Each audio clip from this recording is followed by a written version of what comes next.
오늘 말씀은 고린도전서 15장 12절에서 20절 말씀으로 잠자는 자들의 첫 열매 그리스도라는 말씀의 제목으로 함께 말씀을 나눕니다.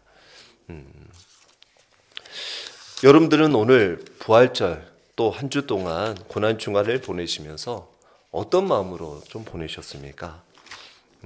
우리가 부활절을 맞이함에 있어서 정말 우리의 마음에 얼마나 부활의 주님을 사모하고 있는지, 그리고 그 부활의 주님을 얼마만큼 감격하고 살아가고 있는지 오늘 이 부활절에 오신 여러분들의 삶에 다시 한번 여러분들의 마음을 들여다보시면 좋겠습니다. 여러분들은 부활의 주님이 함께함으로 어떠한 삶에서 힘을 얻고 또 용기를 가지고 살아가십니까? 그 부활의 주님은 여러분들의 삶에 어떻게 나타나고 계십니까? 어떤 독실한 기독교인이 거리를 지나가고 있는데 어느 상점에 진열되어 있는 전시되어 있는 한 폭의 그림을 보게 됩니다. 그 그림은 바로 예수님이 두 강도와 함께 십자가에 못 박혀 돌아가신 달려있는 모습, 성화였습니다. 그 그림이 얼마나 실감나게 가슴에 와닿던지 그 장면을 보는 그 순간 그 자체에 그 마음이 뭉클한 마음이 들었습니다. 그런데 웬 거지 같이 행색이 있는 그 소년이, 어린아이가 와서는 그 그림에 대해서 열심히 설명을 해 주었습니다. 저기 십자가에 달리신 분이 예수님이에요.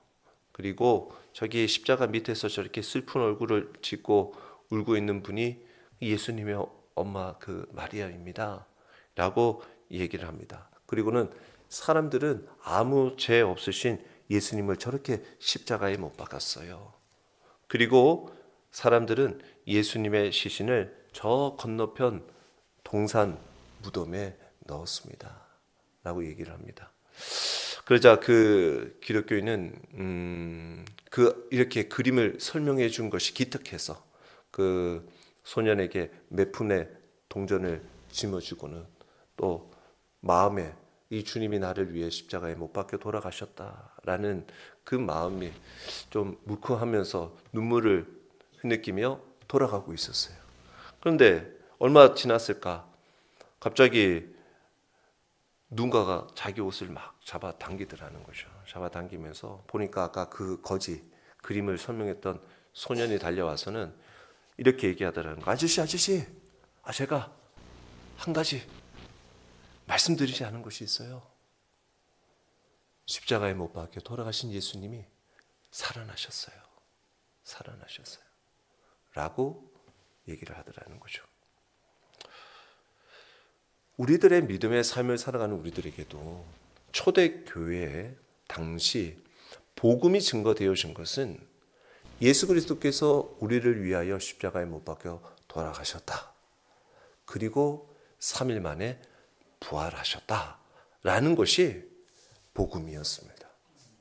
이것을 전했습니다. 그리고 이것을 믿는 자가 이 믿음으로 구원에 이르는 은혜를 경험하게 되어집니다.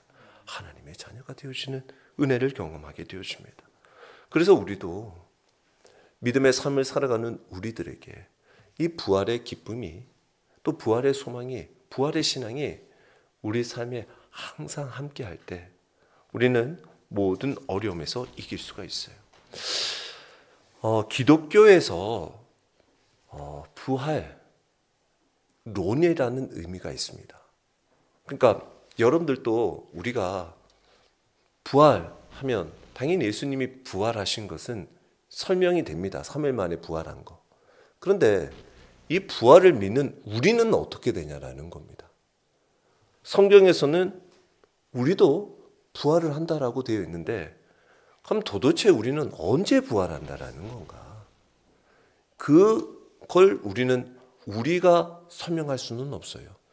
말씀을 통해서 이제 신학자들이나 이제 목사님들이 부활론에 대하여 설명을 하게 되어집니다. 그래서 여러 논들이 있습니다. 죽음 이후의 부활론이 있고 영원 불멸적인 논이 있고 또 영원 수면론이라는 것도 있습니다. 근데 여기에는 이단 사상들을 가지고 있기도 합니다. 근데 기본적으로 우리가 예수 그리스도를 믿고 살아가는 우리들의 부활의 신앙이 뭐냐라는 겁니다. 이것은 우리가 예수 그리스도가 다시 오실 때, 말세 때 모든 신자는 부활을 하게 된다는 겁니다. 이것은 우리가 믿는 우리들은 영혼만 구원하는 것이 아니라 몸도 부활한다라는 것입니다. 그런데 이 몸의 부활은 예수님도 오늘 우리가 교동문을 읽어서도 그렇고 사복음서를 통해서도 읽어보면 예수님은 분명하게 몸으로 부활을 하셨습니다. 도마 같은 경우에도 그 예수님의 그 창, 손, 다 만져보고 또 심지어 제자들과 함께 음식도 먹고 부활하신 주님을 오늘 고린도전서 15장 앞부분에 보면 많은 사람들이 목격하기도 하였습니다. 근데 그 몸은 신령한 몸으로 부활을 하십니다. 근데 이 몸으로 우리도 부활을 한다라는 겁니다. 그래서 믿음의 삶을 살아가는 우리들이 이 땅에서 당연히 주님을 바라보며 살아가는 자들의 소망, 우리가 무슨 소망으로 살아가냐? 생명, 영원한 생명, 이게 바로 부활입니다. 부활. 우리가 영생, 생명을 소유한다라는 것 자체가 부활을 믿습니다라는 고백인 거예요. 우리가 영혼만이 아니라 이 몸이 신령한 몸으로 부활한다라는 겁니다.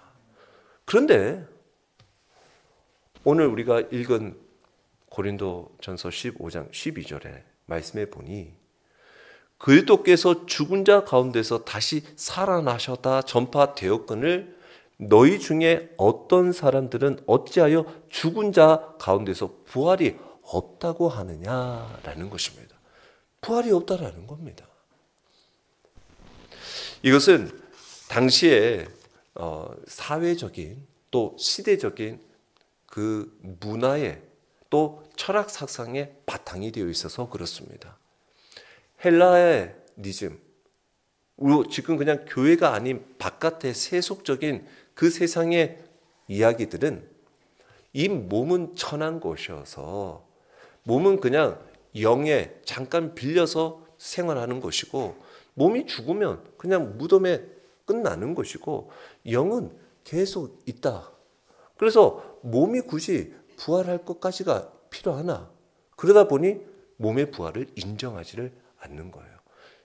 이게 이단 사상이고 당시 영지주의자였고 또 이게 예수 그리스도에 대한 부활을 모르는 자의 삶이요 또 그들의 세상 속에 살아가는 모습의 자들이더라라는 것입니다. 우리들의 인생의 삶을 살아가는 오늘 여러분들이 부활절에 오면서 우리도 저도 그래요. 부활절이면 예수님 부활하신 거 축하하는 날이지.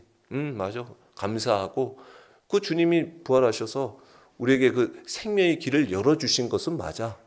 그런데 그게 과연 나하고 무슨 관계냐라는 거예요. 이 부활절이. 여러분하고 무슨 관계냐라는 겁니다. 그 부활하신 주님이 여러분들이 부활하신 주님을 믿는 여러분들은 무슨 믿음이 있냐라는 거예요. 여러분들이 죽으면 죽음이 끝이 아니라는 거예요. 잠자는 자들의 첫 열매가 되셨다라는 것은 우리의 죽음은 씨앗을 심는 일이 되어진다라는 거예요. 씨앗이 심겨졌을 때 우리가 이번 이제 대한민국에서도 상추를 좀 많이 심었어요. 이제 나중에 이제 풍성하게 그 상추들이 이제 자라게 되면 나눠 먹게 될 거죠. 근데 열매가 하나가 맺어졌다라는 것은 다음 열매가 있다라는 것을 말하는 겁니다. 그리고 그 첫 열매는 모든 열매의 대표가 되어주는 겁니다. 즉 잠자는 자들, 죽음에서 부활하신 주님은 우리에게 부활이 있음을 친히 보여주신 일이 되어졌다라는 것입니다. 우리는 그것을 믿어야 합니다. 그것을 믿는 우리들은 결코 이 땅에서 낙심하고 내 마음대로 살아가는 인생이 될 수가 없는 것입니다. 예수님을 믿는다고 하면서 정작 부활이라는 핵심의 진리를 부정하는 것. 오늘날에도 예수님의 삶, 참 훌륭하셨지. 그 부활 참 너무나 귀한 일이야. 라고 하지만 그 부활절은 그냥 상징적인 일이지라고 생각하며 말하는 사람들이 있더라는 거죠. 그런데 오늘 말씀에는 만일 그리스도께서 다시 살아나지 않으셨다면, 부활이 없다면 우리의 믿음, 이게 얼마나 허무한 것이냐라고 말씀하고 있는 것입니다. 사실 부활이 있고 난 뒤에 부활의 주님의 역사가 주님의 몸된 교회를 세우는 일의 역사가 되어집니다. 그리고 부활절 이후에 안식일에 예배를 드리던 그 유대인들이 부활절을 기념하여 예배를 드리게 되어집니다. 그것이 지금의 주님의 몸된 교회가 주일을 지키는 일이 되어졌습니다. 이 모든 것이 바로 부활이 온전히 역사하고 우리는 그 부활로 삶을 믿음으로 이어가고 있다는 것을 지금 현장에서 친히 증거되고 있다는 것입니다. 그래서 오늘 이러한 삶을 살아가는 우리들에게 사도 바울은 그래, 부활이 없다고 하는 얘기를 하는, 몸의 부활을 못 믿겠다라고 하는, 아니 부활에 대한 소망이 없는 사람들이 그러면 한번 얘기 한번 해보자. 어떻게 하냐 한번 얘기를 해보자. 그런데 참 신기한 건 생각해 보십시오. 우리가 이 고린도전서 후서, 고린도 교회 여러 가지 문제들을 가지고 사도 바울이 편지를 쓴 내용이에요. 그래서 고린도전서에 너 기억나는 장이 뭐야? 라고 얘기 보통 말하면 고린도전서 13장. 사랑의 장을 보통 기억을 많이 합니다. 그리고는 어떡합니까? 이 15장에 와서 마지막 부분에 이 부활장을 이렇게 사도 바울이 얘기를 하고 있어요. 성경 어디에서도 이 15장만큼 부활에 대해서 자세히 설명한 내용은 없습니다. 그런데 왜 이렇게 마지막에 이렇게 사도 바울이 이 부활에 대해서 말하고 있는가? 여러분들이 집에 가셔서 또 한번 읽어보시면 좋겠지만 15장 1절에서 11절의 말씀에 보면 사도 바울은 자기가 전했고 앞에 사도들이, 예수님과 함께 했던 사도들이 전했던 것이 바로 부활이다라는 겁니다. 사도들이 전한 것이 예수님이 우리를 위해 십자가에 못 박혀 돌아가셨어요. 그리고 그 주님이 부활하셨어요. 그리고 저는 부활하신 주님을 만났어요. 봤습니다. 나만이 아니에요. 성경대로 주님은 십자가에 못 박혀 우리의 죄를 담당하셨고 성경대로 주님은 부활하셨는데 그 본 사람들이 게바도 보고 12제자도 받고 500여 명 형제도 받고 심지어 그의 형제였던 야고보도 보았다라고 말하고 있습니다. 그리고 만삭되지 않은 나에게도 보여주셨다라고 말씀하고 있어요. 여러분들은 부활의 주님을 만나고 함께하고 계십니까? 여러분들도 이와 같은 고백의 은혜가 있기를 축원합니다. 사도 바울이 이렇게 고백할 수 있었던 것은 자신의 모든 삶은 바로 하나님의 은혜로 된 것이다 라는 것입니다. 나의 나된 것. 내가 이렇게 부활의 주님을 만나고 살아가면서 내가 주님의 그 부활의 주님을 전하며 살아가는 것, 이게 하나님의 은혜다라는 것입니다. 그러한 가운데서 사도 바울이 부활이 없다? 그러면 좋다. 한번 얘기 한번 해보자. 이 오늘의 내용의 공식들은 우리가 보통 논리로 설명하는 A는 B, B는 C, 이꼬르 A는 C, 이러한 표현의 논리로 설명하고 있는 것입니다. 그래서 너 죽은 자의 부활이 없어? 그럼 예수님 부활 없어. 예수님 부활 없어? 우리 믿음 헛돼. 그러면 죽은 자의 부활이 없으면 우리의 믿음도 헛된 거다. 이렇게 설명을 하고 있는 겁니다. 이거를 반복해서 우리에게 말씀하고 있는 거예요. 반복했다라는 것은 그만큼 중요하다라는 겁니다. 바울은 12절에 이렇게 시작하죠. 그리스도께서 죽은 자 가운데서 다시 살아나셨다 전파되었거늘. 복음의 핵심이 바로 예수 그리스도의 십자가의 죽으심과 부활이었다라는 것입니다. 자기네들이 전한 것이. 하지만 고린도 교회는 이런 질문을 하는 이들이 있었다라는 거죠. 죽은 자가 어떻게 다시 살아나나라는 것입니다. 바울은 말합니다. 죽은 자의 부활이 없다면 그리스도도 다시 살아나지 못하셨다라는 것입니다. 그리고 이어서 충격적인 선포를 하죠. 오늘 14절의 말씀에 그리스도께서 만일 다시 살아나지 못하셨으면 우리가 전파하는 것도 헛것이요 또 너희 믿음도 헛것이며 라고 말씀하고 있습니다. 사랑하는 성도 여러분, 만약에 예수님의 부활이 없다면 오늘 우리가 드리는 이 예배도 우리의 찬양도 기도도 모두 헛된 일이 되는 거예요. 예수님의 부활이 없으면. 여러분들이 지금까지 믿음이 아무런 헛것이라는 거예요. 그리스도의 부활이 없다면 십자가에서 죽으신 그분은 그냥 순교자일 뿐입니다. 예수님은.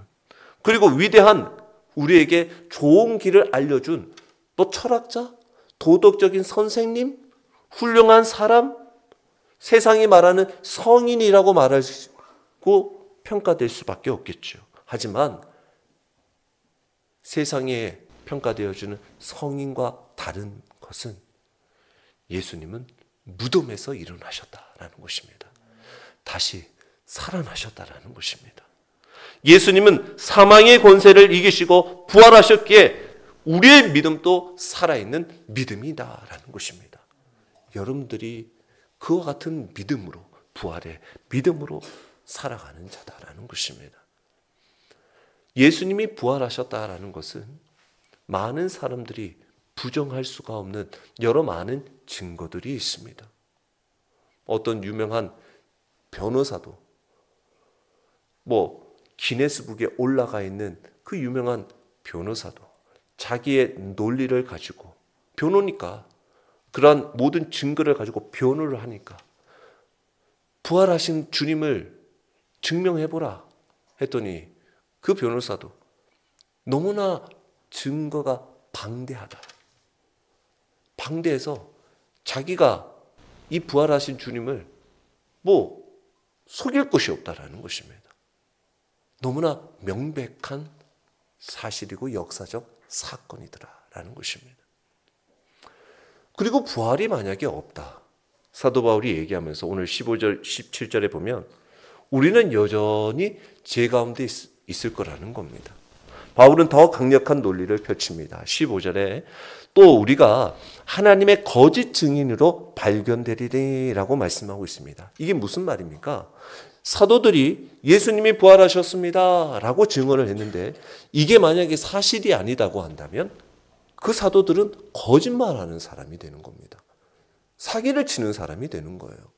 그런데 이게 그냥 거짓말하는 수준이 아니라 여기에 원어적인 표현으로 따지면 하나님과 대항하는 사람이 되는 겁니다.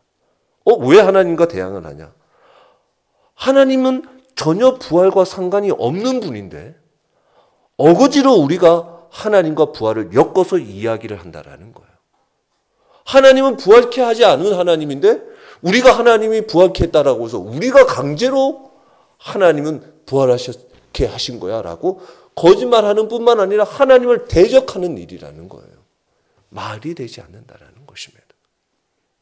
하나님은 부활케 하신 하나님이신데 그걸 우리가 부활이 없다라고 한다라는 것 자체가 대적일이지. 이걸 역으로 바꾸면 부활하시 않았는데 우리가 부활했다고 하면 이건 하나님 앞에 그만큼 불순종하고 대항하는 일이 없다라는 거죠. 그러니 부활하셨다라는 것입니다. 17절에 그리스도께서 다시 살아나신 일이 없으면 너희의 믿음도 헛되고 너희가 여전히 죄 가운데 있을 것이다 라는 거예요. 여기서 또 우리에게 말씀하고 있습니다. 중요하게 알려주는 것이 있죠. 예수님의 십자가는 우리의 죄값을 치르는 사건입니다. 하지만 그분의 그 예수님의 부활은 하나님께서 그 희생을 받으셨다라는 증거가 된다라는 겁니다. 만약에 예수님이 부활을 하지 않았다면 그 죽음은 그냥 인간의 죽음, 그 죽음으로 끝나는 미완성의 모습이 된다라는 겁니다. 그러니 여전히 죄 가운데 있을 수밖에 없다라는 겁니다. 아니, 똑같잖아. 우리가 죄를 지어서 죽은 거나 신실하게 살다가 죽은 거나 상관이 없이 똑같이 죽는 건데 뭐가 다른 거냐라는 겁니다. 근데 그 죽음에서 부활하셨기에 그 죽음과 죄를 다 물리쳤다는 그 증거가 바로 부활하셨다라는 거예요. 생명을 소유하셨다라는 거예요.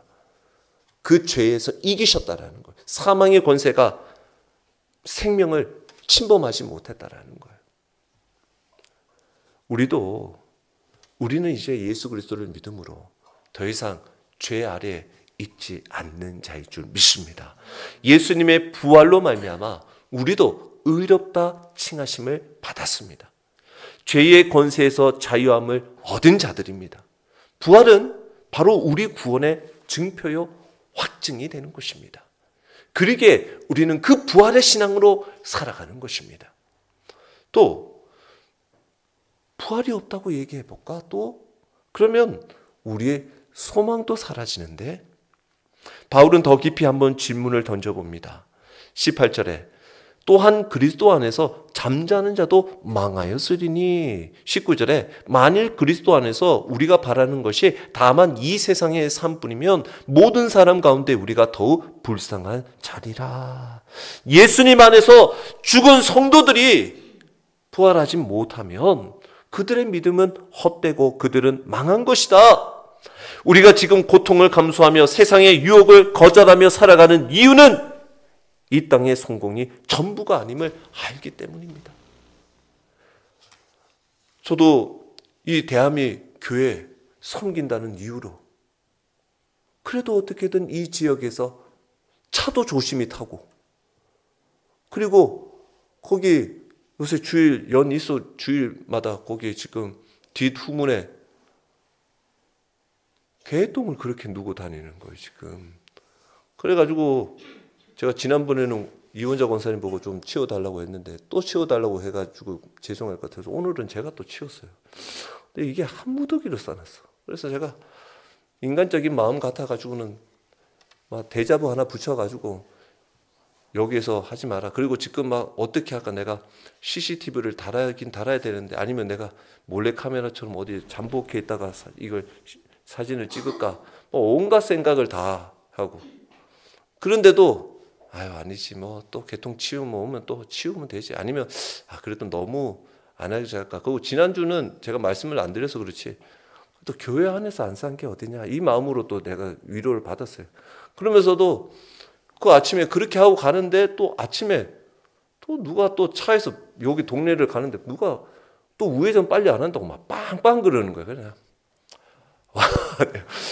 오늘 이 아침 왜 이러는 거예요? 부활절 아침에 오늘 이렇게 마음속으로 내가 이 동네 대한민국 교회 목사만 아니면 내가 그냥 내려가지고 뭐라도 하겠고 싶은 마음도 막 드는데 근데 이렇게 참으면서 내가 이 부활의 주님을 믿고 살아가는 우리들이 이거 참는 거 이거 다 헛거다는 거죠. 이거 의미가 없다라는 겁니다. 부활이 없으면 의미가 없어요.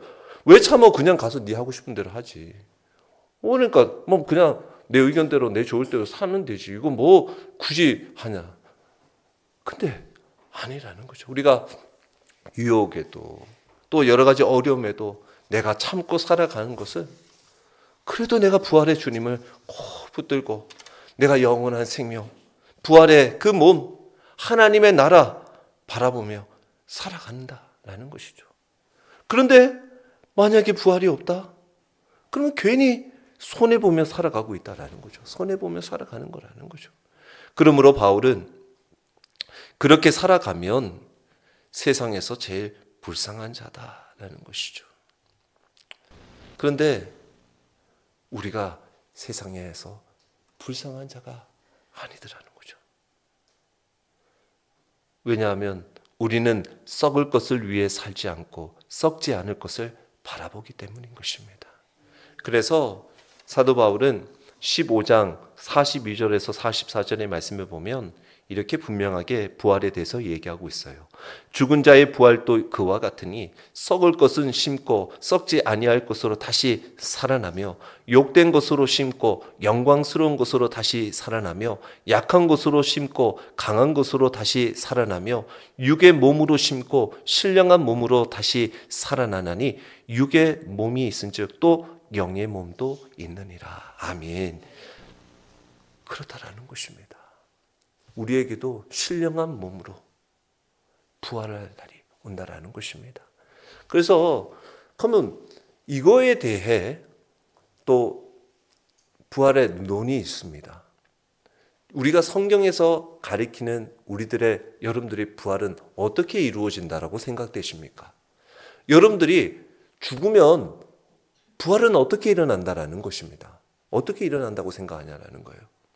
성경에서 대부분 우리가 많이 가리키고 보통 알려지기로는 이런 것입니다. 우리가 죽으면 여기서 죽으면 우리의 육은 이제 땅에 묻히지만 우리의 영은 하나님 앞에 대면을 한다라는 것입니다. 하나님 앞에 대면을 한다라는 것. 그리고 그 대면한 상태에서 주님이 다시 오시는 그 부활 마지막 때 우리의 몸이 신령한 몸으로 부활을 한다라는 것입니다. 이게 보통 우리들의 부활의 소망입니다. 그리고 여기에서 부활의 신앙으로 살아간다라는 것이 무엇인가? 이것은 부활의 신앙으로 살아가는 우리들은 예수 그리스도 이 부활의 믿음으로 살아가는 우리들은 이전에 나의 죄된 악한 일들에서 벗어나 바로 주님을 위하여 살아가는 삶을 말하는 것입니다. 곧 옛사람은 벗어버리고 새 사람으로 살아가는 삶을 말하는 것입니다. 그래서 새로운 창조를 또한 의미하기도 합니다. 그래서 우리들의 믿음의 삶의 모습 속에서 여러분들이 부활의 신앙으로 살아간다라는 것은 내가 그냥 죽어서만 다시 부활하는 의미라기보다도 그것도 역시 가지고 있고 이 땅에서 내가 주님을 위하여 그 부활의 소망 가운데서 슬픔과 고통, 고난 속에서도 담대하게 주님을 위하여 충성되이 감사하며 기쁨으로 살아가리라 라는 고백들이 담겨 있는 것입니다. 그런 고백들이 담겨 있어서 그것이 바로 오늘 20절에 그러나 이제 그리스도께서 죽은 자 가운데서 다시 살아나사 잠자는 자들의 첫 열매가 되셨도다라고 말씀하고 있습니다. 그리스도는 실제로 부활하셨습니다. 우리가 헛된 믿음을 가진 것이 아니라 살아계신 주님을 믿고 있는 것입니다. 그분이 첫 열매가 되셨다라는 것입니다. 첫 열매라는 것은 처음 열리는 열매는 뒤이어 많은 열매를 이루어질 것을 보장한다라는 것입니다. 예수님의 부활은 우리 부활의 보증입니다.